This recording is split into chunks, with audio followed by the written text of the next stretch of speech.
네, 마태복음 5장 10절부터 12절 말씀입니다. 우리 함께 봉독합니다. 의를 의를 위하여 위하여 박해를 받은 자는 복이 있나니 천국이 그들의 것이라. 나로 말미암아 너희를 욕하고 박해하고 거짓으로 너희를 거슬러 모든 악한 말을 할 때에 너희에게 복이 있나니 기뻐하고 즐거워하라. 하늘에서 너희의 상이 크니라. 너희 전에 있던 선지자들도 이같이 박해하였느니라. 아멘. 오늘 마태복음 5장 10절부터 12절의 말씀을 통해서 의를 위하여 핍박받는 자라는 제목으로 이렇게 은혜를 나누겠습니다. 마태복음 5장은 기독교 역사에 대한 중요한 예언이라고도 볼 수 있고 또 그 당시 예수님이 선택하셨던 제자들에게 아무런 힘과 능력이 없었지만 유대의 배경 그리고 로마의 배경을 뛰어넘어서 그들을 치유할 수 있는 능력이 나타나는 말씀을 제자들에게 말씀하신 내용이거든요. 산에서 얘기했다 해서 산상보훈, 산에서 축복이 되는 그런 말씀을 하셨다. 또 그 산에서 하신 말씀을 반드시 우리가 지켜야 될 말씀이다. 그래서 산상수훈 이렇게 말합니다. 8가지 내용을 말씀하셨는데 오늘 마지막 말씀이 뭐냐면 의를 위하여 박해를 받는 자가 복이 있다. 어떤 복이 있냐면 천국이 그들의 것이다. 이렇게 말씀하고 있습니다. 열심히 최선을 다해서 하나님 없어도 이 세상의 조건을 가지면 뭐 똥똥거리고 살 수 있는 괜찮은 삶을 살 수 있다. 행복한 삶을 살 수 있다. 이렇게 여기는 일반적인 지식을 갖고 있는 사람들은 이해할 수 없는 말씀들이죠.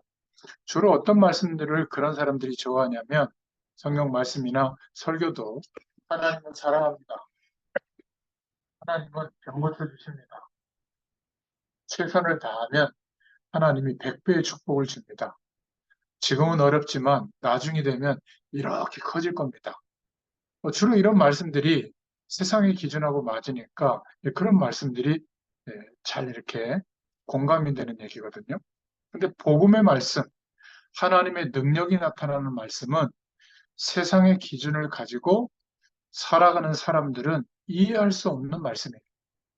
거듭난 하나님의 생명이 회복된 사람은 영적으로 하시는 하나님의 말씀을 깨닫게 되거든요. 왜냐하면 성령께서 알게 하셔서 하나님이 도대체 왜 이 말씀을 하시는가 알게 되는 겁니다. 제가 월요일 날 저녁 9시에는 레위기 말씀을 조금씩 이렇게 몇 절씩 설명하고 있거든요. 천천히. 레위기만큼 잘 이해가 안 되는 성경이 없잖아요. 뭐 짐승을 잡아서 어떻게 하고 곡식을 어떻게 태우고 뭐 계속 그런 얘기예요. 5가지 제사에 대해서 말하고 있거든요. 그게 전부 그리스도의 축복을 회복하는 방법을 말하는 거예요. 근데 그거는 도대체 이해가 안 되니까 넘어간단 말이죠. 또 복음서는 쉬운 말씀이라고 생각하고 붙잡지만 복음서의 말씀은 핵심이 예수님이 그리스도인 것을 나타낸 그 내용을 보고 마태가 본 그리스도의 일들, 또 마가사도가 본 그리스도의 일들, 또 누가가 본 그리스도의 일, 또 요한이 본 그리스도의 일. 그래서 복음서잖아요. 마태, 마가, 누가, 요한 복음서.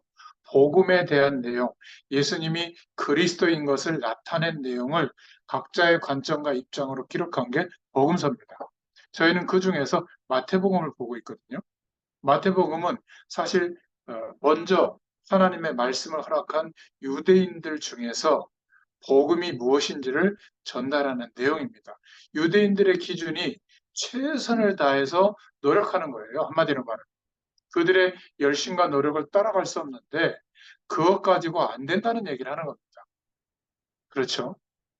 그래서 오늘 제일 이해할 수 없는 마지막 8번째 내용이 뭐냐면 핍박을 받는데 복이 있다는 겁니다.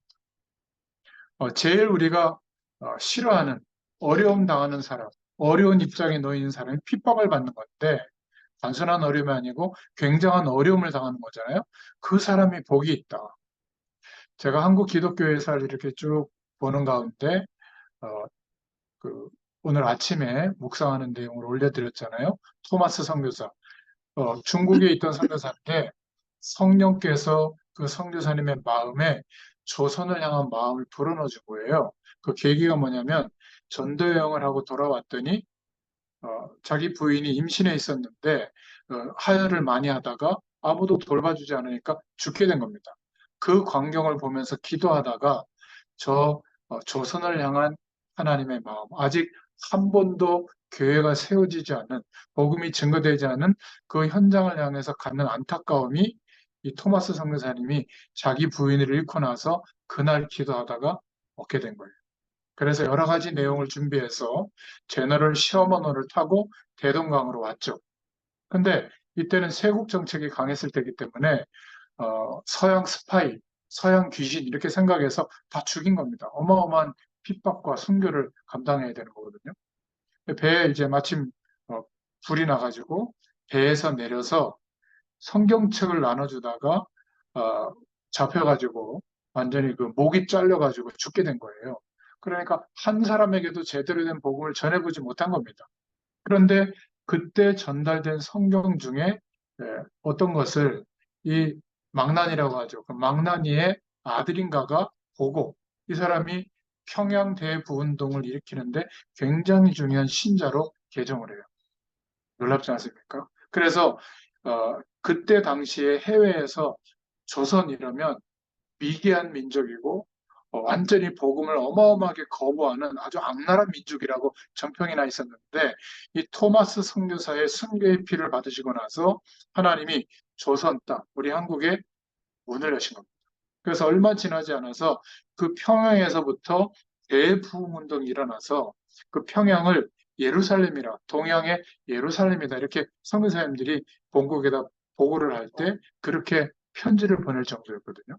그러니까 우리가 볼 때는 아무것도 아닌 것 같지만 어, 피, 의를 위하여 박해를 받는 자가 복이 있다. 그 하나만 봐도요. 참 중요한 축복들을 우리가 기억해야 됩니다.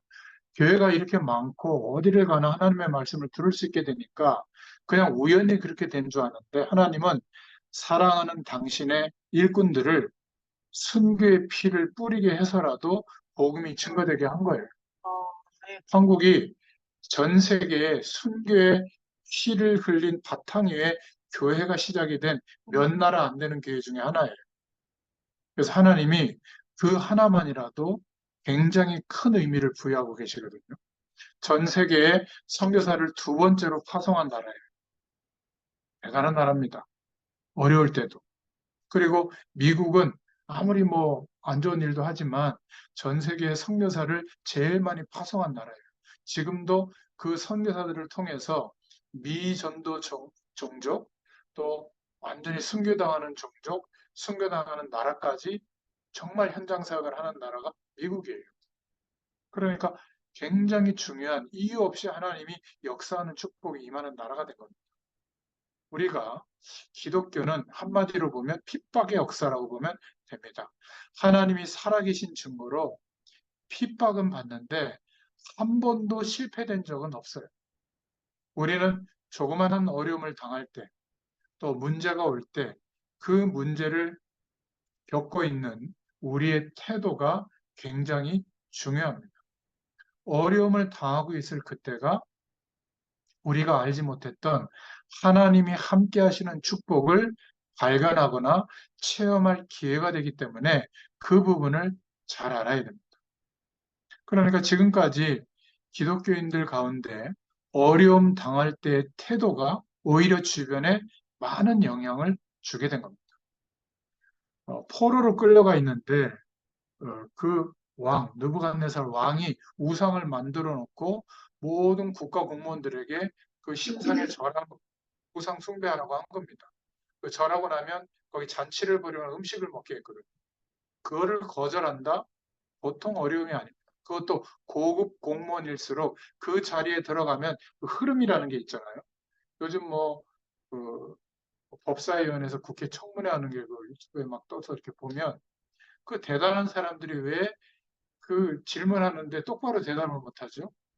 아니, 위에부터 뭔가 이렇게 흐름이 있는 거예요. 그거를 반대로 얘기하면, 사실대로 얘기하면 다 죽거든요.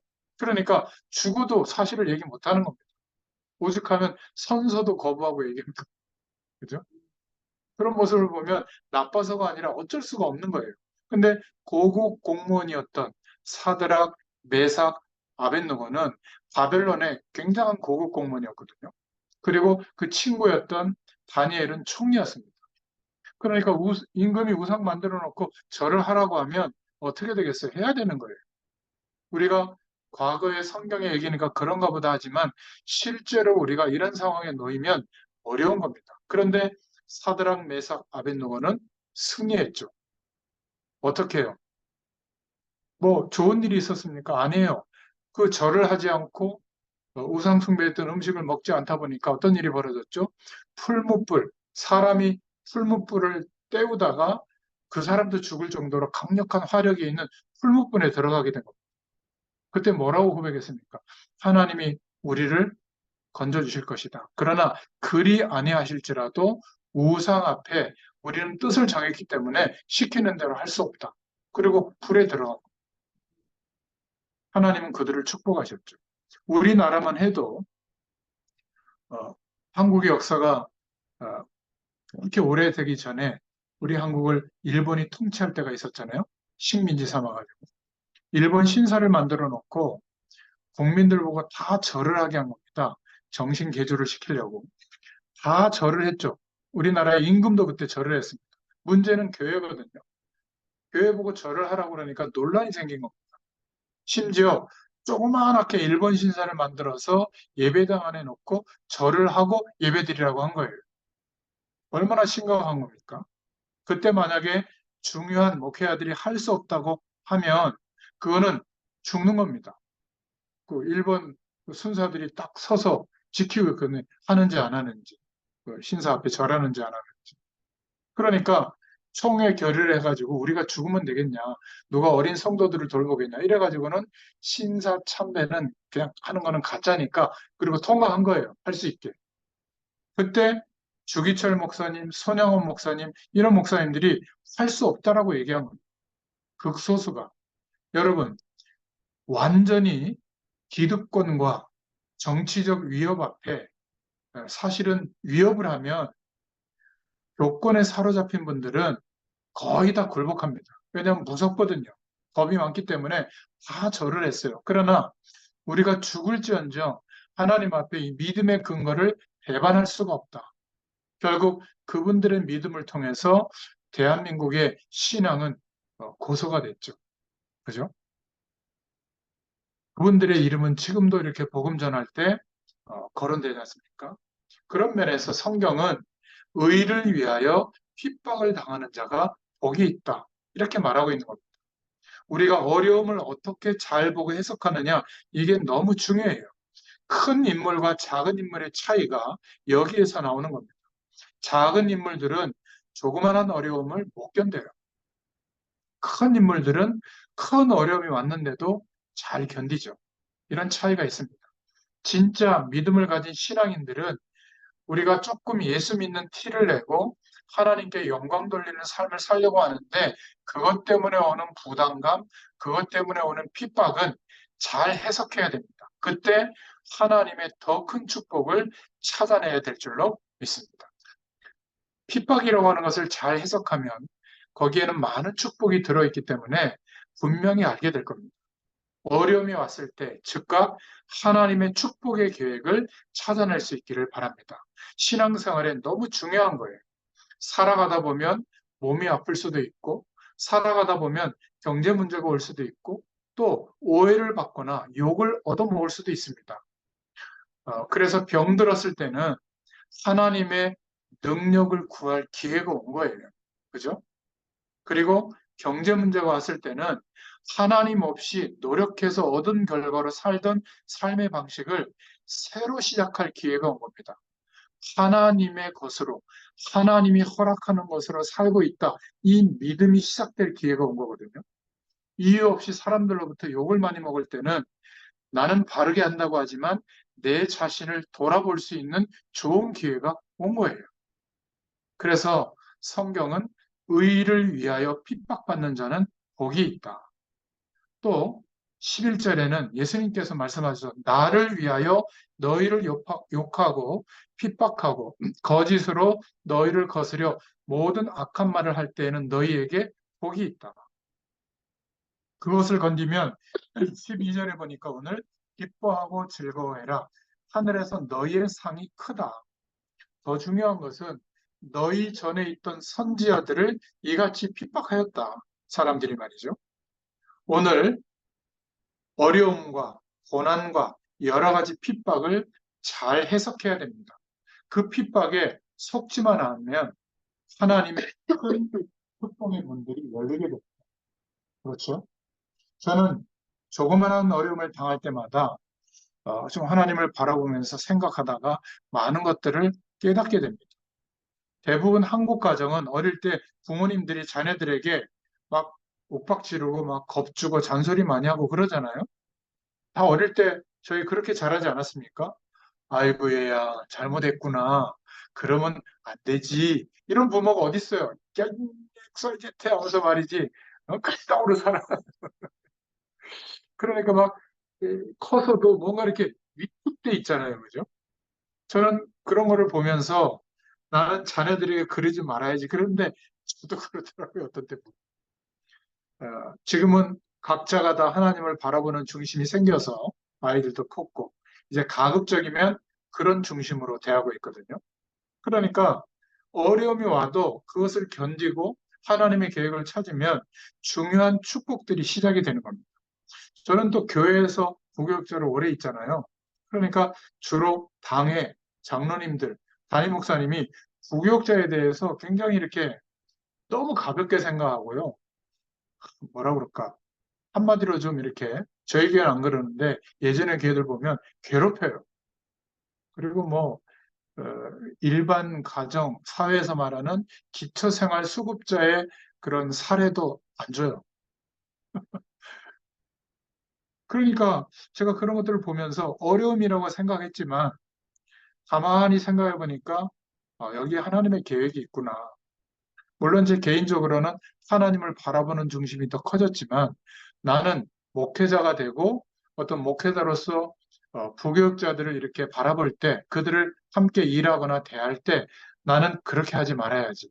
그래서 저는 그런 전도사님들이나 그런 부교육자들한테 어, 안 좋게 대한 적이 거의 없어요. 그리고 말할 때도 가능하면 존칭어를 합니다. 어떤 중직자는 저한테도 막 반말하더라고요. 이 목사, 막 이러면서 이랬어, 저랬어, 막 이러는데, 뭐, 나이로 따지면 한참 위시지만, 그러나 하나님의 사명을 감당하는 지혜종이라면 아무리 어리더라도 존중할 필요가 있잖아요. 저는 그런 것들을 오히려 배운 겁니다. 그리고 교회 어릴 때부터 가보면 결국은 돈 얘기예요, 다. 돈이 어쩌고, 뭐, 뭘 해야 되고, 못하고, 헌금이 뭐 나오고, 교인 이동하고, 다 돈 얘기예요. 근데 저는 결심했어요.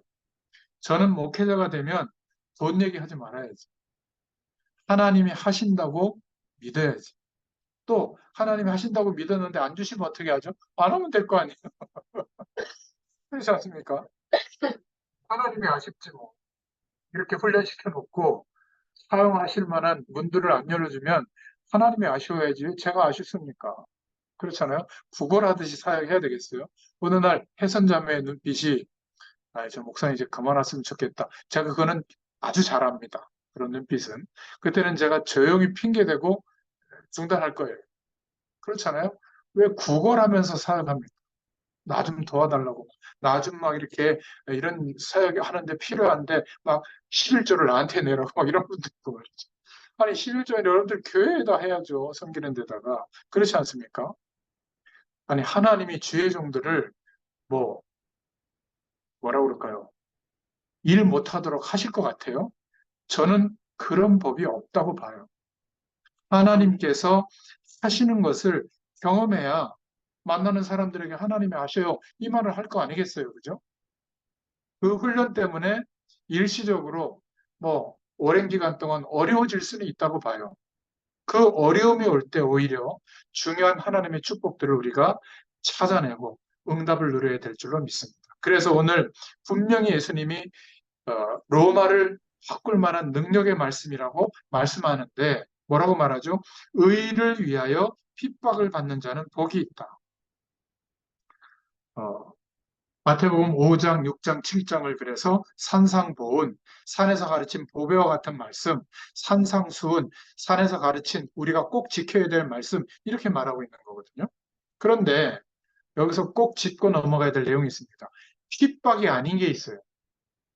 핍박이 아닌 게 뭐냐면 가정을 내팽개치고 늘 교회 가서 교회 일만 하는 사람. 그러면 분명히 남편이나 또 자녀들한테 공격받을 겁니다. 그럼 주로 이렇게 얘기해요.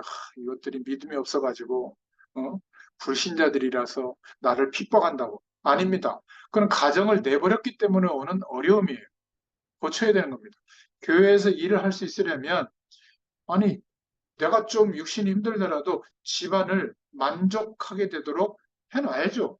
그렇지 않습니까? 그걸 안 하고 핍박받는다고 해요. 그건 핍박 아닙니다. 학업을 버린 학생. 어떤 학생은 예수 믿는다고 하면서 나는 이제부터 본격적으로 예수 잘 믿겠다. 학교도 안 가고 공부도 안 하고 교회 가서만 있고 성경책만 보고 그래서 오는 어려움은 핍박이 아니에요. 그거는 잘못 행동한 겁니다. 절대로 그리스도의 의를 위하여 핍박받는 게 아니죠. 어떤 남자분은 은혜를 받는다고 하더니 가족도 내버리고 저 기도원에 올라가가지고 성경 보고 기도하는 사람이 있어요. 그때 하도 답답하니까 부인이 그 기도원에 찾아와가지고 막 욕을 한 겁니다. 그러면 그 남편은, 남자는 핍박받았다고 할 거 아니에요? 그런 핍박이 아니에요. 굉장히 잘못한 거지.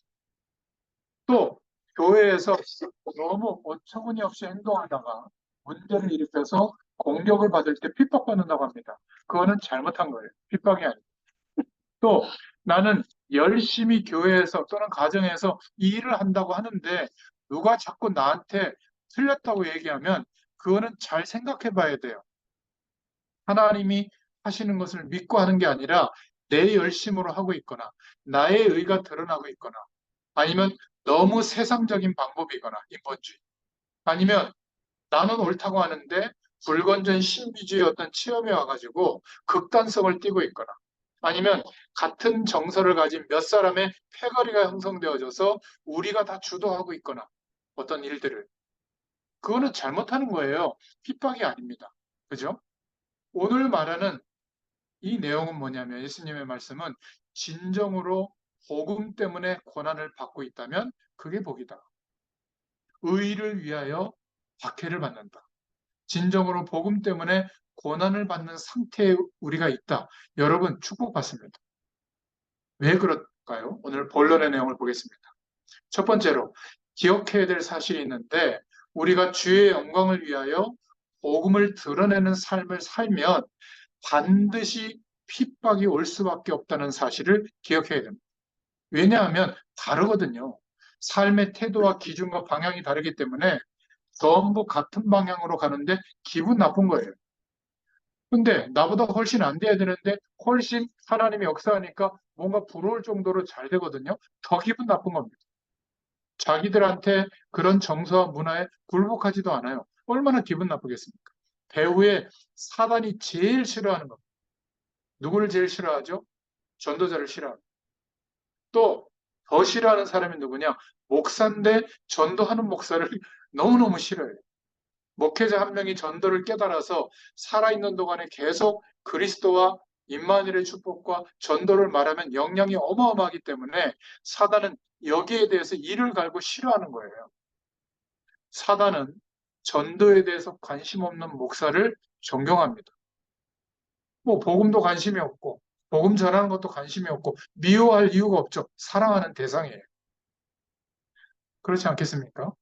어떻게 보면 구원을 받았을 뿐이지 사단의 종노릇 해주는 목회자를 사단이 싫어할 수밖에 없는 거죠. 여러분들 신앙생활 하면서 목사님의 행동, 태도, 문제 세상과 똑같습니다. 그런 거에 시험 들지 마세요. 인간이기 때문에 그럴 수 있거든요. 괜찮다가 아니라 사단에게 종노릇하는 모습 때문에 여러분의 믿음이 떨어질 이유가 없는 거예요. 그렇지 않습니까? 자꾸 전도하고 복음 전하고 이러면 사단이 싫어하니까 모든 환경을 동원해서 부담되도록 핍박을 할 수밖에 없는 거예요. 핍박받을 수밖에 없는 겁니다.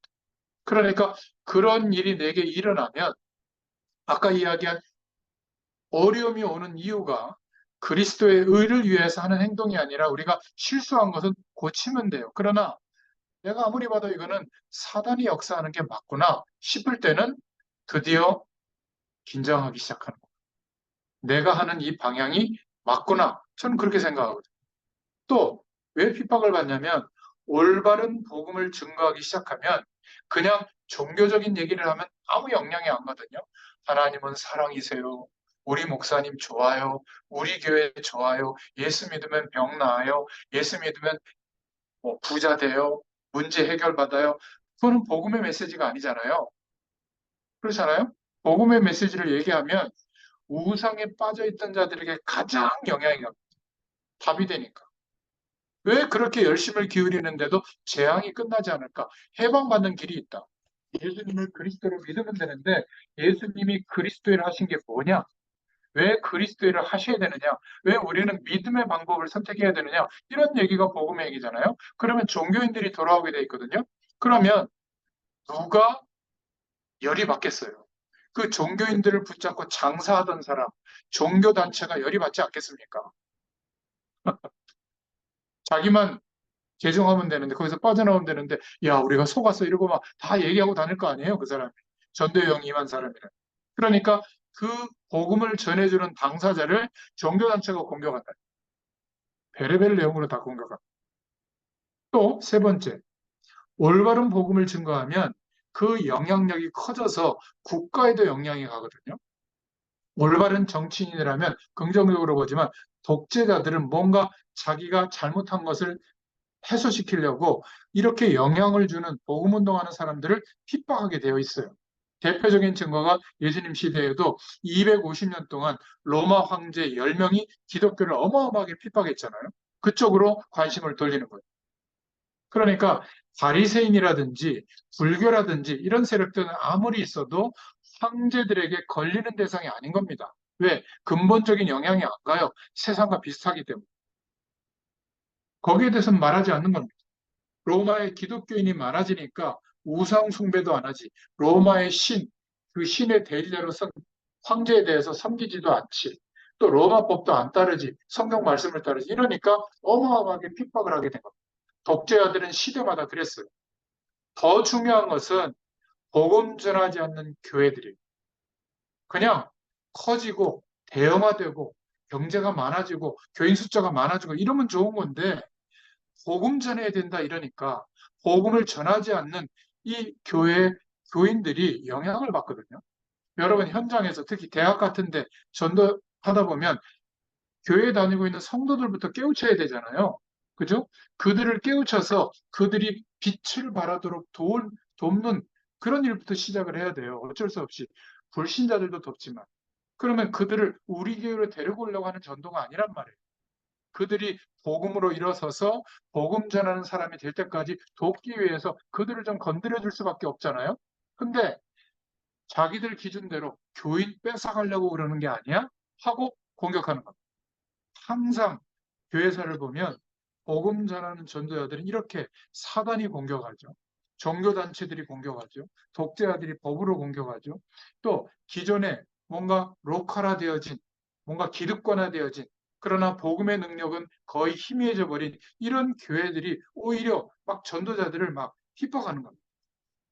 그러니까 사단이 제일 싫어하는 게 뭐냐? 당연히 복음 전하는 사람, 복음 전하는 목회자들을 싫어해요.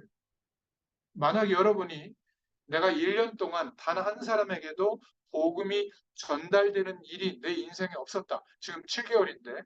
그러면 내게는 하나님의 나라, 이만, 교회의 축복의 기능이 없는 거예요, 지금. 전도는 꼭 누군가에게 복음을 말한 것만이 전도가 아니라 복음을 전하는 사람을 돕는 것도 전도고 또 복음을 전할 수 있도록 연결하는 것도 전도고 그 사람들에게 역사하는 저주의 세력이 꺾이도록 내가 예수 이름으로 중보기도 하는 것도 전도예요. 그러니까 이 복음이 증거되어지도록 내가 나한테 안 좋게 하는 사람들을 품고 기도해주고 용서하고 기다려주는 것도 전도예요. 아무튼 전도의 마음을 가지고 살아가는 사람은 교회의 기능이 일어나고 있는 거예요. 그렇죠? 모이는 교회, 예배당에서도 모여야 되지만 흩어져서 하나님의 축복이 나타나는 교회, 에클레시아, 그것도 교회거든요. 우리가 흩어져서 매일매일의 현실 속에 이 축복으로 인도받아야 되는 겁니다. 그래서 두 번째로, 하나님은 무엇 때문에 의를 위하여 핍박받는 자를 축복하시는가? 하나님이 가장 기뻐하시는 일이 전도예요. 왜죠? 교회에 데려온다는 말이 아니에요. 누구든지 하나님 떠나서 출생한 인간은 어쩔 수 없이 아무리 노력해도 어느 날 들이닥치는 저주에 완전히 빠지게 되는데 그 사람이 빠져나올 길이 없어요. 복음의 길 외에는, 예수님을 그리스도로 믿는 길 외에는 그 저주에서 빠져나오는 것이 전도이기 때문에 이 유일한 기능을 수행하고 있는 전도자들은 복을 받을 수밖에 없는 겁니다. 성격이 이상해도, 또 윤리적으로 약간 이상해도, 인격이 좀 모자라도, 좀 사회적인 어떤 지식 배경이 별로 없어도 이 일을 하는 사람은 하나님이 그냥 축복하시는 거예요. 그러니까 사회적으로 모자라야 된다 그 말이 아닙니다. 우리가 너무 많은 지식을 알고 있고 사회적인 성공의 대열에 들어가 있으면 내가 예수님 얘기를 꺼내기가 어려워요. 왜냐하면 시선이 막 이렇게 좋게 보는 게 아니라 나 불교인인데 왜 여기서 종교 얘기를 해? 기독교만 오라? 막 이런 시각으로 보거든요. 그러니까 그런 위협적인 분위기가 형성이 되면 불이익이 크게 와요. 성공한 사람들은. 그러니까 못해요. 니고데모가 그랬잖아. 근심하면 돌아가니라. 내 인생을 초대교인들은 다 걸었잖아요. 순교에 순종했어요. 순교의 시간표에. 그만큼 인생을 들였단 말이에요. 근데 너무 많이 가지고 있는 사람들은 어려운 거예요. 여러분, 축복은 받아야 되지만 너무 많은 축복을 주시더라도 내 거 아니라고 생각하시면 편해요. 근데 거의 내 거예요, 내 거. 그러니까 이거 가지고 행세하는 거죠. 그리고 전도할 때도 뭘 얘기해요? 나 이렇게 복 받았지. 그 복 받은 게 복음하고 뭔 상관이에요? 그거는 세상에 복을 더 많이 갖고 있는 사람, 육신적인 복 더 많이 있는 사람 투성인데. 뭐 요즘 젊은 세대들이 비트코인 같은 거 많이 한다면서요? 뭐 하나가 뭐 1억에 육박하는데 처음에는 뭐 10만 원도 안 했대요. 그거 한 100개만 처음에 샀어 봐요. 20년 전에. 뭐 천문학적인 부자가 돼 있을 거 아니에요. 뭐 공부도 필요 없어요, 사실은. 그런 것들이 우리의 기준이라면 그게 복음 전하는 결과라고 생각한다면 아닙니다. 나는 힘들고 어려운데 이 상황에 매이지 않는 이 축복이 뭐냐? 안식을 누리고 있는 축복이 뭐냐? 그런데 다른 어마어마한 부자들이 할 수 없는 전도와 선교를 위해서 내가 생을 걸고 물질로 후원하고 기도로 후원하고 직접 복음 전하고 선교하고 이 일을 하고 있단 말이에요. 이들의 연합을 통해서 항상 교회사의 흐름을 하나님은 바꾸신 거예요. 그들에게 바톤을 주신 겁니다. 기득권 세력에 준 적이 한 번도 없어요. 저주에서 빠져나오게 만드는 것이 전도다. 그러니까 당연히 죽고 난 뒤에 영원한 지옥 배경이 기다리고 있잖아요. 살아있을 때도 그 지옥의 권세 아래 눌려서 지내는 거예요. 이 권세에서 뽑아내는 게, 해방시키는 게 전도다. 사실은 하나님 없이 돈 벌면 그때부터 어마어마한 문제가 옵니다. 복음 없이 정치하면 틀림없이 재앙이 들이닥쳐요. 그래서 저주 가운데 사람을 뽑아내는 것이 전도하는 것이다. 마귀는 당연히 이 일을 막을 수밖에 없죠. 어떻게 하든지 간에 마지막 멸망의 시간이 안 오도록, 영원한 지옥에 영원히 갇히는 시간표가 안 오도록 어떻게 하든지 땅끝까지 이 복음이 증거되는 일을 막겠죠.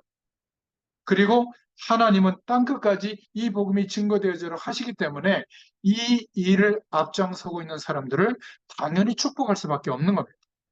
저와 여러분이 이 복음의 방향 앞에 있다면 분명히 약속드립니다. 하나님이 볼 때 이 시대에 얼마나 큰 축복의 사람인지 몰라요. 예, 그 축복의 현장에 저희들이 앉아 있는 겁니다. 저는 그 심정으로 매주일 말씀 심부름하고 있거든요. 여러분도 그런 마음으로 말씀을 들으시길 바랍니다. 기억하셔야 돼요.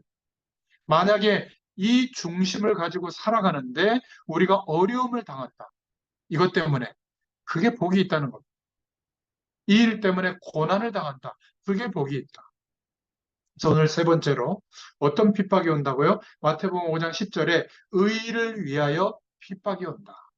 또 예수 그리스도를 드러내기 위하여 나를 인하여 핍박이 온다. 5장 11절에.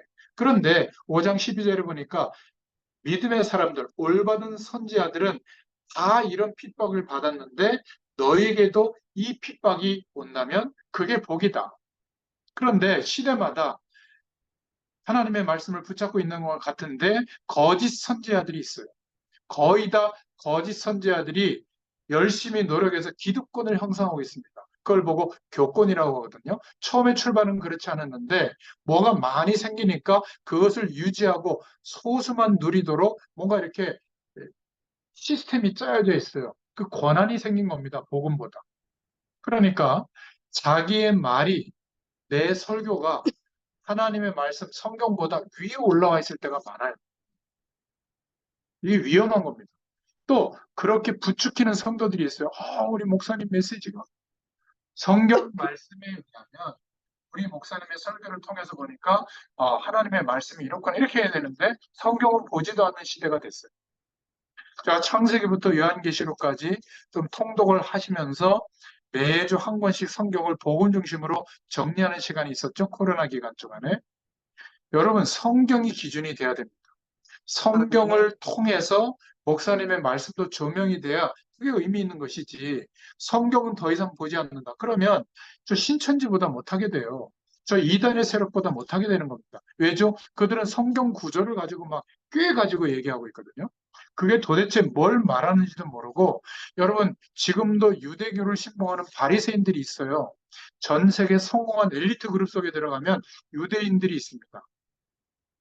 그 유대인들이 모이는 회당에 가보면 시나고그 같은 데 가보면 그들이 말씀을 가지고 구약의 말씀을 가지고 강론하거든요. 여러분 복음의 말씀이 정리가 안 돼 있으면 거의 다 헷갈려요. 특히 뭐 여호와 증인들 예를 들어서 파수대 책 가지고 펴 가지고 쭉 얘기하면 그냥 무조건 거절할 게 아니라 뭐가 잘못된 해석인지 이 정도는 우리가 분별할 수 있는 영적인 지식이 있어야 된단 말이에요. 근데 10년, 20년, 30년 신앙생활에도 도대체 뭐가 복음의 말씀인지를 몰라요. 그래서 예수님이 하신 가장 중요한 말씀인데 산상보훈의 말씀은 우리의 인생을 바꾸게 하는 능력의 말씀인 줄로 믿습니다. 거짓 선지자의 특징이 뭐냐? 자기의 기득권을 더 유지하기 위해서 항상 복음이 드러날 때 자기들하고 기준이 안 맞으니까 막은 거예요. 그래서 항상 전도자들을 핍박하는 겁니다. 그것 때문에 고난당한다면 하늘의 상급이 클 뿐 아니라 천국이 너희 것이다. 이게 무슨 복인 줄 아세요? 세 가지 축복을 예수님이 약속했는데 천국이 저희 것입니다. 벌써 이미 하늘에 굉장한 하나님 나라의 배경을 누릴 수 있는 신분을 허락했죠. 예수님을 그리스도로 영접할 때 하나님의 자녀가 되는 권세를 주셨습니다. 미국 시민권이 있으면 이 땅에 살아도 미국의 법의 보호를 받잖아요.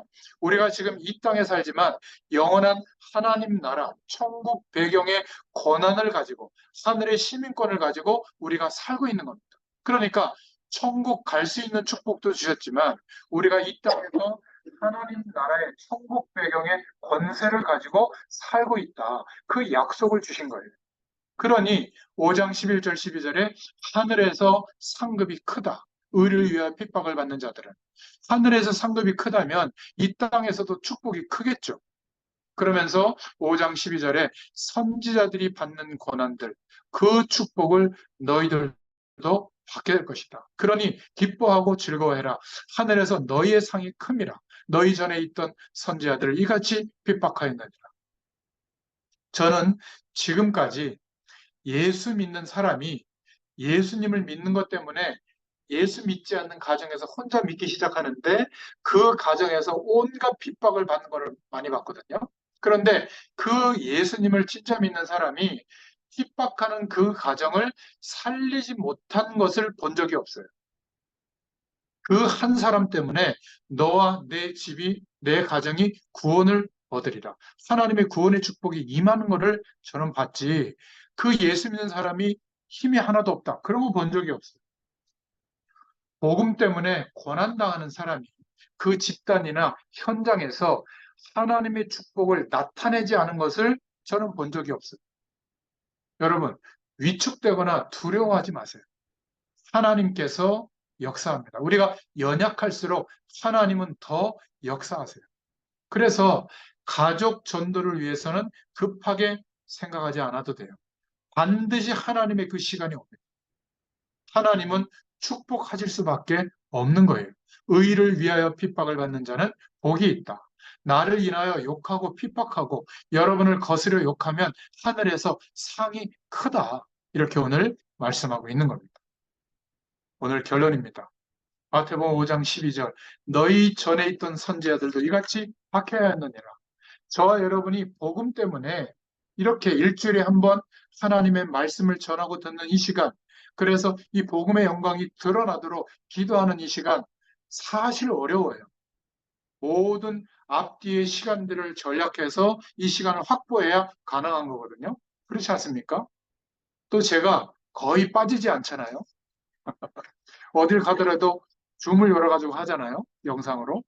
그러니까 여러분들도 똑같이 처음에는 들쑥날쑥 하더라도 한 몇 년 지나면 딱 이렇게 시간을 여기에 딱 정한단 말이에요. 이때부터 시작이 되는 겁니다. 여러분, 복음 때문에 그 많은 시간 중에 일주일에 한 시간을 드릴 수 있다. 제가 약속드립니다. 하나님께서 영육간의 강건함으로 축복하실 줄로 믿습니다. 아멘. 복음 때문에 만약 우리의 인생을 드린다고 하면 하나님은 우리가 그렇게 노력을 기울이지 못한다고 할지라도 우리 인생을 주님께 드려서 다 허비하기 때문에 우리 후대들에 대해서 관심을 좀 못 갖는다고 할지라도 하나님은 저와 여러분의 후대들을 분명히 축복하실 것으로 저는 확신합니다. 우리가 복음 때문에 조금 소중한 우리의 물질을 하나님께 드린다면 하나님은 경제의 축복을 허락하십니다. 이게 뭔 줄 아세요? 부자 된다는 얘기가 아닙니다. 여러분, 돈이 많아야 복이 아니라 돈이 많으면 살해당할 수도 있어요. 돈이 많으면 자녀들이 막 다툴 수 있어요. 돈이 많으면 사기꾼이 득실거릴 수도 있어요. 그런데 물질이 많건 적건 하나님이 나의 경제 활동을 축복하시면 그게 복이 되는 거죠. 그 경제가 움직여지고 쓰여지는 것마다 하나님의 영광이 나타나게 되고 또 내가 보람되고 의미 있는 삶을 살게 되는 거예요. 여러분 그렇지 않습니까? 우리가 지금 가진 것이 없더라도 얼마든지 연합하고 원리스를 이루면 하나님의 큰 역사를 이룰 수 있습니다. 우리나라에 처음에 학교가 세워지고 처음에 병원이 세워지고 구석구석에 여러 가지 시설과 문화가 바뀔 수 있는 국가적 개혁이 일어났던 것은 미국의 교회들, 유럽의 교회들이 아주 평신도들이 조그맣게 헌금을 해가지고 그것들이 모여져서 병원도 세워지고 이렇게 한국의 근대화가 막 급속하게 이루어지게 된 거예요. 그러니까 처음에는 복음의 능력이 소수지만 국가적 위에서부터 지도자들에게 임한 거거든요. 황제에서부터 국가 지도자에서부터 기독교를 인정한 겁니다. 왜? 그렇게 막강한 하나님의 역사를 보여줬기 때문에. 여러분, 우리가 복음 때문에 물질을 드린다. 이게 작게 생각하지 마세요. 하나님은 우리의 경제에 복을 주실 겁니다. 그 경제가 복이 됩니다. 그런데 우리가 복음 때문에 핍박을 받는다. 본의 아니게. 반드시 그 사람은 핍박을 받는 그 현장과 그 사람들을 하나님이 어떻게 시간표를 이루어 가시는지를 그 사람은 보게 될 줄로 믿습니다. 다른 사람은 몰라요. 예를 들어서 제가 이 가정을 위해서 관계된 사람을 위해서 보고 있고 기도하고 있잖아요. 그러니까 저는 보잖아요.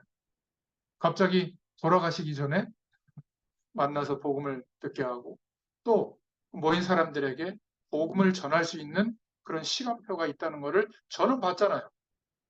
다른 목회자들이 이거 볼 수 있겠어요? 못 봅니다. 그러니까 뭔가 우리가 복음을 위해서 마음과 생각을 가지고 지속하고 있다면 그것 때문에 불합리한 일을 다가오고 혹시 핍박이 온다면 하나님의 시간표가 이루어지는 것을 그 사람은 하나님이 알도록 보여주시는 겁니다. 그래서 핍박이라고 하는 것은 큰 것도 있고 작은 것도 있습니다. 국가적으로 들이닥치는 핍박도 있죠. 또 정치적으로 들이닥치는 핍박도 있습니다. 어떤 때는 교계의 교단으로부터 오는 핍박도 있어요. 또 개인에게 교회 안에서도 남들은 복음 안 전하는데 자꾸 복음 전하는 일을 하다 보면 이상한 취급 받을 수도 있거든요. 이러할 때 이런 것들을 어떻게 보느냐에 따라서 저와 여러분의 신앙에 많은 답들이 나오게 되는 겁니다. 어떤 사람은 조그만한 것을 가지고 막 시험 들고 하는데 저는 그럴 때 마음이 좀 착잡해질 때가 있어요. 또 말도 안 되는 소리를 자꾸 하는 겁니다. 그 너무 시간이 한가해서 그래요. 남의 이야기가 복음의 얘기는 아니잖아요. 정말 안 좋은 얘기라면 내가 마음에 담고 기도하면 돼요. 그거를 통해서 흑암 세력이 역사하지 못하도록. 그런데 그 말을 옮기는 데다가 온 생을 다 보내고 있다. 정말 그 영혼을 사랑하고 복음 전하기 위해서가 아니에요. 헐뜯기 위해서입니다. 적개심을 가지고 막 공격하기 위해서라면 저는 참 안타까워요. 아무것도 아닌 내용을 가지고 복음의 입장에서 보면 다 복음의 은혜가 필요한 사람들인데 저렇게 귀중한 생을 낭비할 필요가 있겠는가? 여러분, 여러분의 오늘은 그렇게 가치 없는 게 아닙니다. 주의 영광을 위하여 복음 때문에 전도 때문에 의미 있는 삶을 사시기를 축원드립니다. 이런 사람이 기도할 때마다 흑암 세력은 무너지게 되는 거예요. 우리가 있는 곳에 저주의 문화들은 꺾이게 되는 겁니다. 여러분이 깨닫기만 하면 굉장한 하나님의 예배하신 분들이 열리게 되는데 그것을 싫어하는 거예요. 그래서 예수님이 거꾸로 굉장히 중요한 통로를 여는 말씀을 하신 겁니다. 의를 위하여 핍박을 받는 자가 복이 있다. 여러분, 이 말씀을 깨닫는다면, 믿음으로 받는다면, 기독교 역사에 나타났던 축복들이 저와 여러분에게 다 나타나게 되는 거예요. 큰 응답을 자꾸 기대하고 막 이렇게 허황한 꿈을 꾸지 마시고 저와 여러분이 오늘 주시는 하나님의 말씀을 하나님의 언약으로 잘 붙잡을 수 있기를 축원드립니다. 질문해 보세요. 나는 과연 하나님의 복음 때문에 살아가고 있는가? 조금만 생각해 봐도 간단한 깨달음이 올 겁니다. 오늘 응답의 문이 여러분을 향해서 열리는 시간이 시작될 거예요. 내가 아무리 연약하지만 내가 과연 복음 때문에 살고 있는 사람인가? 내가 어려움을 당하고 있는데 정말 복음 때문에 온 어려움들인가? 이 질문만 해보면 간단한 답이 나오죠. 내가 빨리 고치고 바꿔야 될 건지 아니면 하나님께 기도해서 하나님의 능력으로 역사하는 축복을 누려야 되는지 과연 내가 복음 때문에 이렇게 살고 있는가? 그렇다면 어떤 상황 속에 있든지 하나님은 모든 문제를 해결해 주실 줄로 믿습니다. 왜 그렇죠? 오늘 말씀하셨잖아요. 나를 위하여. 복음 때문에 그 말이거든요. 의를 위하여. 틀림없이 복을 받는다. 어떤 복이요? 하늘에서 상급이 크고 천국이 저희 것임이라 이렇게 말씀하셨습니다. 혹시 여러분 교회 안에 가정에 사랑관계 때문에 어려움이 있습니까? 근데 그 어려움이 여러분들이 겪게 될 어려움이 마음의 중심에 복음 때문이라면 그러면 답이 내려지죠. 괜찮은 거다. 하나님께 기도하면서 견딜 것이다. 그럼 하나님의 역사를 보는 겁니다. 여러분이 교회 가서 헌금도 합니다. 교회에서 신앙생활도 해요. 그게 과연 복음 때문일까? 그렇다면 그 어떤 것도 갈등하는 것조차도 복이 됩니다. 치유의 역사가 일어나죠. 그런데 대부분의 사람들은 비슷한 종교적 동기를 가지고 비슷한 펠로우십, 친교 관계를 맺기 위해서 교회에 와요. 해외에 가보면 그냥 소일거리 보내기 위해서 옵니다. 또 정보도 교환하고 어디 말도 안 통하니까 한국 사람들 모여서 그냥 아주 복잡해요. 거의 복음의 동기가 없어요. 그럼 어떻게 될까요? 온갖 말이 무성하고 거기서 갈등 구조가 휩싸여지는 겁니다. 내가 지금 신앙생활하고 있는데 열심히 하고 있는 것이 복음 때문이냐? 그러면 끝난다니까요.